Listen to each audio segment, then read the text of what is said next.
Wassail all over the town. Our toast it is white and our ale it is brown. Our bowl it is made of the white maple tree. With a wassail bowl we'll drink to thee. So here is to Dobbin into his right eye. May God send our master a good Christmas pie, and a good Christmas pie as may we all see. With a wassail bowl we'll drink to thee. Well, welcome back again, friends, once more to a Scoundrels Alley mailbag. And once again, we're here in beautiful Point Pleasant, West Virginia, where the friends of Fort Randolph have graciously agreed to once again let us use here at Hogg's Tavern after they shut off the water and all the heat. But we're grateful for them to be here anyway. It's after Thanksgiving now, and we've gotten permission from the parson. He said so in the pulpit himself. That's that right. We can now talk about Christmas. That's right. It's legal. Well, legalism once again. That's a different talk. Well, we wanted to take a moment and thank everybody once again for allowing us into your homes and to being part of our own Christmas celebrations. In fact, I wanted to thank each and every one of you by name, but the rest of the group thought that there was just too many people for me to name all 17 of you who follow our videos. But anyway, if you've already seen, and if you haven't, I urge you to go back and visit our gift to you, our own little video Christmas card that we've presented. In it, we did a song called Wassail. And we got to thinking, why don't we talk in this mailbag, instead of getting questions, which hopefully we'll get some more from you later, we just talk about some of the carols that we like. So we just thought about it. Very quickly, though, the Wassail that you saw is an 18th century song. It's actually called the Gloucestershire Wassail. Now, a lot of you who are in the language, which is my interest, are going to say, but that's not how you pronounce it. You pronounce it wassail. Technically, it's actually pronounced Veshail, but that's going back a couple of centuries before. The song itself was Gloucestershire Wassail. It's called Wassail because, well, we're English-speaking people, so we change some layer words. But also as singers, we take a lot of liberties with how we shade certain words and certain vowels. So to make the song work out, it became Wassail. It was a song that was done by people like us at Christmas time, usually on Christmas Day. We would go around with a punch bowl and singing this song. The idea was we're going to stand outside your door and carol to you, but in truth what we're going to do is basically annoy you until you put something in our bowl. It's kind of the way that this would have worked. But when we got to talking about the songs that we all like, we all decided, we all had different ideas and different songs that we liked. In fact, Susan, I think you were going to talk about a song that you learned when you were in the 6th grade. In the 6th grade, she had to memorize this entire song. So you want to talk about that? When I was in the 6th grade, I remember having to memorize the song Good King Wenceslas. And back then, the song seemed really long and a lot to memorize. But now? Just like now. But as we all know, the things you memorize when you're young tend to stick and roll around in your head. And this song always was a nice one to me. I enjoyed it. I liked the theme of the song. So I chose Good King Wenceslas. Good King Wenceslas was written by John Mason Neal in 1853. Now, John Mason Neal was a priest in the Church of England, and he had, at that time, radical ideas. And his main radical idea was that we should help the poor. So sounds good to me. Yeah, sounds good to me. So he took that idea and ran with it, but the Church of England was not happy. So they sent him off to a parish that was on an island off of Africa, and that's where he spent most of his life. While there, on a priest's salary of, I believe, 27 pounds a year, he started a mission called the Sisterhood of St. Margaret, and the Sisterhood of St. Margaret was dedicated to feeding the poor, helping the orphans, and a ministry to the prostitutes. And that's what they did their entire time. So John Mason Neal was dedicated to the poor, and so it just seems right that he should be drawn to Good King Wenceslas, because Wenceslas, who died in 929, was also dedicated to the poor. He was not really a king. He was actually a duke, the Duke of Bohemia, and he was put into power at a young age when his father was assassinated. Or not assassinated, his father was killed during battle. So Wenceslas was put into power. He had a twin who was just a few minutes younger than him named Boleslas. And at an early age, Boleslas and his mother tried to assassinate Wenceslas. And in his kindness, Wenceslas instead of having them killed or imprisoned, he just banished them to another country, so they were gone. So throughout his young life, Wenceslas was known to go out on Christmas Eve especially, but all throughout the year, and take firewood, clothing, and food to the poor. He made it a point to talk to all of the people in his town everywhere he went to get to know them, especially on his way to chapel to pray. So Wenceslas was going to the chapel to pray one day when he discovered his brother at the chapel, and his brother's cronies had come to assassinate Wenceslas, and they succeeded. They stabbed him and he died at the age of 22. Boleslas was then racked with guilt and changed his wicked ways and became the saint, or the good person that Wenceslas was. So the story of Wenceslas is really carried on by Boleslas, and that's what we know more about, even though it started with Wenceslas. He sustained the legend that was started. Wenceslas was very much of a Santa Claus figure because he was known to go out on Christmas Eve and pass out these gifts to the poor. However, in the song, Mason Neal wrote it as being St. Stephen's Day, because that was something the English would have known was St. Stephen's Day, which is the day after Christmas, also known as Boxing Day, and because St. Stephen was a martyr in the Bible.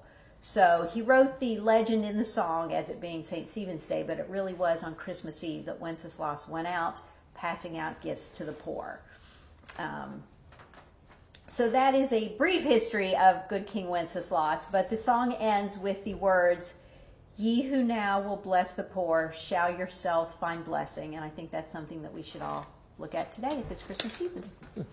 And that's from 6th grade. 6th grade. Elementary school. It's amazing how much elementary school has entered. In fact, Frank, I think you went to school, elementary school, with the author of the song you were going to talk about, didn't you? Yes, same author. I think Carol told me that you knew him personally. Yeah.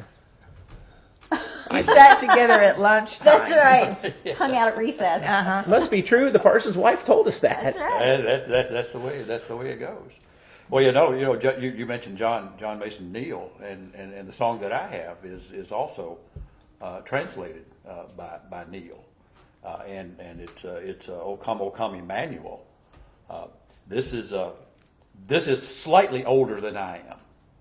I know that I'm the most senior member of the group here and take the brunt of most of the jokes. This is a Latin hymn from the 12th century. And it remained a Latin hymn, if I understand correctly, up until the time that John Mason Neal then did the translation about the mid 19th century, the mid 1800s. O Come Emmanuel was originally a medieval church liturgy, and it had seven verses, or seven antiphons that were used in the Vesper services the week leading up to Christmas. And so this was a part of their worship. The themes of each one of these verses, these antiphons, were wisdom, Emmanuel, Lord of might, the rod of Jesse, dayspring, the key of David. These different antiphons, these seven antiphons, were put to a melody, and they would have been done as a chant or a plain song.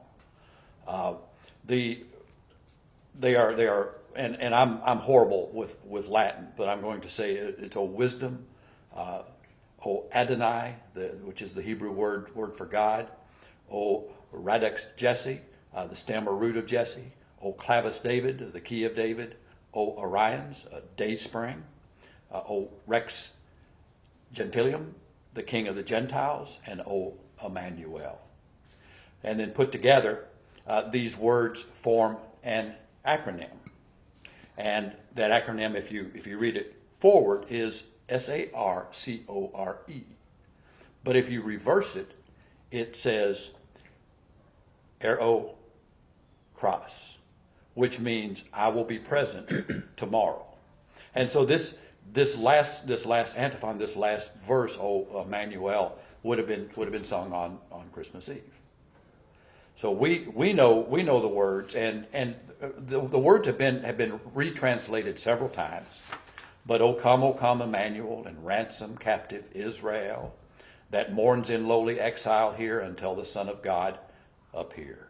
And then the refrain that we know: rejoice, rejoice, Emmanuel shall come to thee, O Israel. You know, one of the things about O Come Emmanuel that I found interesting in looking it up and reading about it was the fact that the refrain was actually added later. It did not contain a refrain when it was being used as a Latin chant as part of the Vespers leading up to Christmas. The refrain is actually an answer to the verse, where the verse is a pleading. O come, roots of David, we need you, we want you. And the refrain that was added much later says, rejoice, rejoice, shall come to thee. O Emmanuel shall come to thee. So it's an answer back to that, which I thought was fascinating. Great, It's yeah. the only one of the Christmas carols that I saw that has a plea and then an answer back to it. So it's kind of a two-way conversation, which I think is really cool. And then we have the 7 verses. Most of the folks that sing this hymn now, this Christmas carol now, are doing either 4 or 5. But it's fascinating to see all the way back, even to the 8th and 9th century. Although they're saying it's a 12th century hymn, we're seeing this that old. But Mason, again, being the translator of this, I don't think he gets the credit that he deserved. Living on 27 pounds per year is not much for the 19th century. It's not much for the 18th century, but it's definitely not very much. Now, you said that Neil, it kind of goes back to her. You said that Neil used a Latin tune, a 12th century Latin hymn. They are. It's a little confusing as I read the documentation. It's a little uncertain where the tune is coming from. Actually, I believe a French tune is what Neil put with it, an old French tune. Well, most of the French tunes we found were Latin. The only reason I mention that is because I think you had found that Neil, when he did Good King Wenceslas, was using a Latin tune. He was. Neil rewrote the tale to fit his song, but then he took a 13th century Latin melody and used for his song, and the Latin translation of this song is In Praise of Spring. Yeah. So there's a lot of Latin stuff here. There was one recent musicologist that has gone back and been able to find this French tune. So we've got French and Latin. I wonder what the Irish were doing. Probably nothing good. I'm sure. I don't know. No, I don't know. Were they Irish. doing anything good, Carol? Well, being that Maggie is Irish, of course, my interest goes back to Ireland and what kind of Irish Christmas carols we have. And I wanted to see what we had here today that could have come from Ireland to begin with. And I found one or two that I thought were interesting, that I find interesting. One is a song, a Christmas carol that we don't sing very much. In fact, you don't hear it. You hear it only maybe in a concert or possibly in a Vespers, Christmas Eve service sung by a choir or by a soloist. But you very rarely see it sung in church as a group. And it's called the Wexford Carol. But we know it better probably by the first line, Good People All This Christmas Time. That's an alternate title for it. And it came from Enniscarthy in County Wexford, where it got its name. And it's one of the most popular, and they think probably the oldest Irish Christmas carol, dating back into the 12th century. And it tells the story, the Wexford Carol tells the story of Jesus and the Nativity. And that's what it's centered about. So it was usually sung in the Christmas Eve services like that. For centuries, what I found interesting about that particular carol is that it was only allowed to be sung by men. It was not allowed to be sung by women up until maybe 50 years ago. You never saw women singing it. They never were part of the group that were singing it. It could only be sung by men. And nobody really knows why. They don't know why that was entered into there. But it is a song that has been very popular here in the United States, although, like I said, we don't sing it in our churches. One that we do sing in our churches, though, that you probably are more familiar with, is the song "While Shepherds Watch Their Flocks by Night," all seated on the ground. We sing that one. A lot of times you hear the children sing that in the services and in the Christmas programs. The author's name was Nahum Tate, and he graduated from Trinity College in Dublin in 1672. The sad thing about him is that he really had a heart. He really wanted to be famous for writing poetry and verses to songs, but he just really wasn't that good. So he never got the fame that he thought that he should have, and he spent his life trying to be popular, and he just, well, the records of that period of time said he just didn't have the intellectual fortitude to be able to compete with people like John Dryden, who he worked with a little bit. He was just constantly trying to get popular favor to his side, and he just didn't quite make it. But nevertheless, even though he wasn't of that caliber, he was appointed the Irish Poet Laureate in 1692 and the Royal Historiographer in 1702. What he was good at was taking what somebody else had written and redoing it and making it a little bit better. And he's known primarily for rewriting Shakespeare's King Lear and changing the ending. Unfortunately, that's what he's somewhat famous for. He also redid the Psalms of David from the Bible, and he's known fairly much for that. But being that he never quite achieved the fame that he wanted, he was poverty-stricken for the most of his life, and he actually died hiding from his creditors at the end of his life because of the great debt that he was in. Like scoundrels. Yeah. So he fits real well with our group, although he was trying to raise himself out of that. So are we. So as we sing "While Shepherds Watch Their Flock," you might think about poor Nahum, and remember that he was a man who wanted attention, and he didn't get it the way he wanted it. So. But anyways, those are the two that I thought you would be familiar with. There are other Irish Christmas carols that are very familiar and very popular in Ireland that have never made it over here. A lot of the older Irish carols are written in Gaelic and have not been changed and translated to be sung in English. And so they never made it across the pond. So even though they're beautiful, we don't sing them over here. That's it. Later on, we're going to talk about "While Shepherds Watch Their Flock by Night" because I actually know that as a German carol. So I probably the music. I mean, I know as a German carol. We should look into that And figure see what out it is. which carol sang first, the Irish, or the German. Well, since he was from Dublin and he said he wrote it, I guess we'll give him credit for it. Well, I'm just thinking the music. I guess music-wise, itself, I don't know because he was a poet. Because I know the very dramatic beat of one version, and of course I know this version as well. I never thought of put it together. To which one it is, yeah. One of the things that I found really interesting about the Wexford Carol is that most of the Irish Christmas Carol were written in Gaelic and then translated over for us to sing in English. But the Wexford Carol was written in English. It was not written in Irish, and it actually has been translated backwards so that now they have Irish words to it, but the original words were English. Do you know when that was done? Do you know when the Wexford Carol was written? Well, the Wexford Carol was written in the 12th century. In English? Not in English. Really? Mm-hmm, that's what it says. It was written in English, not in Irish Gaelic. Now I'm piqued. My interest is piqued even more. I'll be looking that one up myself. I feel another mailbag coming on. I think it's because the gentleman who wrote the Wexford Carol actually was a I wanted to say he's an archbishop, but that's not. He was not an archbishop, but he was someone very educated, very well educated in the church. So. I mean, a lot of things make me curious, I guess, music background, but language. I love language, and that's just that jumped out at me. And that's why I chose the hymns that I chose, because quite frankly, who can have Christmas without singing "Hark, How All the Welkin Ring"? I mean, you got to admit that's a song we've all. Wait! I don't think that's how it goes exactly, is it? Hark, how all the welkin ring. I think it's angels sing, right? Oh, you're of that school. Oh, I see. All right. Now we begin to see a difference. When Charles Wesley, who is a prolific hymn writer, you've heard all about him. If you watch the Parson sermons, especially, he'll mention him a lot. Very brilliant man. In 1737, he wrote "Hark, How All the Welkin Ring." Wow. That's right. Because he was of that high intelligence.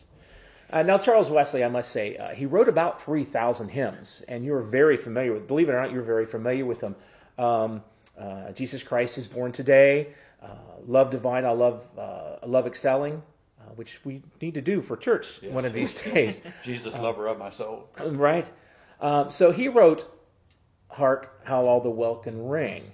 Well, the problem is we have no idea what welkin means today. The word welkin means today. Welkin means today. It actually means the halls of heaven. So hark how all the welkins ring. Charles Wesley would very often, in the middle of his written sermons, jump into Latin and or Greek without giving a translation to it.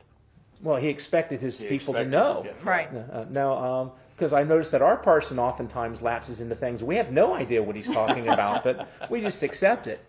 The thing that happened, though, is oftentimes Charles Wesley had a friend, but it was a friend with an odd relationship named of Whitefield, who was very, very passionate, but not as educated, we might say. A little more theatrical. That's a good way of putting it. Well, Dramatic. He grew up with a theater background. All right, and I think Whitefield was a lot of the reason that our version of revival over here started in America, if I'm not mistaken.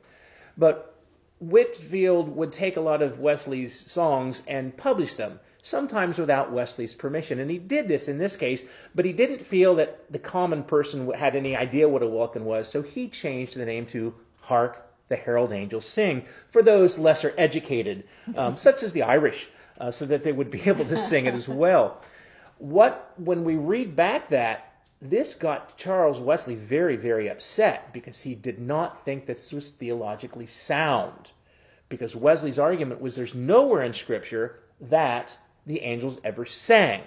Now, of course, immediately we go to Luke 2, where, and suddenly there was with the angel a multitude of heavenly hosts glorifying God and singing. No, saying. Saying. And that was just it. It's the word saying that they use, not singing. But because of what Whitefield did to Wesley's tune, we now immediately think of angels singing everywhere. Now, granted, if we look back in history, Azusa in the 12th century, when he writes Good Christian Men Rejoices, he writes it because he has a dream one night, and he has a dream that he's taken into heaven, and the angels are singing and dancing to this song and this tune. So there's, some theological argument whether angels sing in heaven or not, we don't know. What we do know is humans have been given the beautiful gift of singing and praising God with our voices. So that's very important.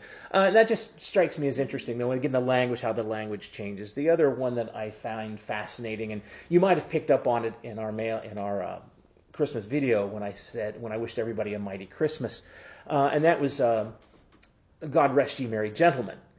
God Rest Ye Merry Gentlemen is about 500 years old. It got very, very famous in the latter part of the 19th century, actually because of Charles Dickens. Because when he wrote the Christmas Carol, that was one of the songs that he mentions. It piques everybody's interest, and all of a sudden everybody wants to sing God Rest Ye Merry Gentlemen. But it doesn't translate quite the way we think of today, because when we look at the 15th century, there are two very specific words in this that changes the entire meaning of the song. And the first one was Mary. The term Mary in the 15th century, when you think of Robin Hood and his merry band, a merry ruler, merry song, a merry singer, it didn't mean happy, joyful. It meant mighty. It meant strong. So it was Robin Hood and his mighty men. It was a mighty ruler, a mighty singer. So actually, when we look at the God Rest Ye Merry Gentlemen, it's God Rest Ye Mighty Gentlemen. Mighty gentlemen. And then the word rest. Of course, when we think of rest, take a nap, we're all good. Again, in the 15th century, the language is a bit different, and rest meant keep or protect. So it's a plea to God, protect these mighty gentlemen. And he's going to protect them, as we see all in the song, because of sending his son. That's where the protection comes from. So, God, keep you, mighty gentlemen, because there is a comma that we're missing there. And that's the whole crux of God Rest Ye Merry Gentlemen. And the reason that we say Merry Christmas today, it's actually Mighty Christmas, because it's a strong, glorious time. And in the song God Rest Ye Merry Gentlemen, God keep you, mighty gentlemen, so you can fight the good fight. And we're sending Christ, our Savior, to lift you up and make sure that we can just have that glorious time, knowing our Savior is here and come with us. I mentioned Good Christian Men Rejoice, and I wanted to bring it up because of Susa and his dream in the 12th century, but I guess in light of what Frank talked about and what Susan talked about, Good Christian Men Rejoice was brought out of obscurity, and the tune was placed the way it was because of John Mason Neal. John Mason Neal. So we're back to John Mason Neal. If you're more interested in these people, again, we urge you to look up the history of Charles Wesley, of John Mason Neal, of Susa himself. These were all people who were very, very influential in our Christmas carols today, and they're dating them back to the 12th century. If you're interested in more, quite frankly, we've got Christmas carols that we know of, 8th century, 5th century. We've got one Christmas carol that some musicologists that we sing today believe that part of it dates back to the 1st century. And I'm not going to tell you which one it is. Either you're going to have to look it up or you're going to have to ask. Well, I think that's about all for me. That's it. That's it it for me. Lots of information. Well, a folks, wrap. we ask you to have a good Christmas, a joyous Christmas, a mighty Christmas. And we will see you as soon as you ask us some more questions. And if you don't ask us some more questions, I'll just make some up for you. Have a good time, everybody. Thanks for joining us once again. Merry Christmas. Bye. Merry Christmas, mighty Christmas.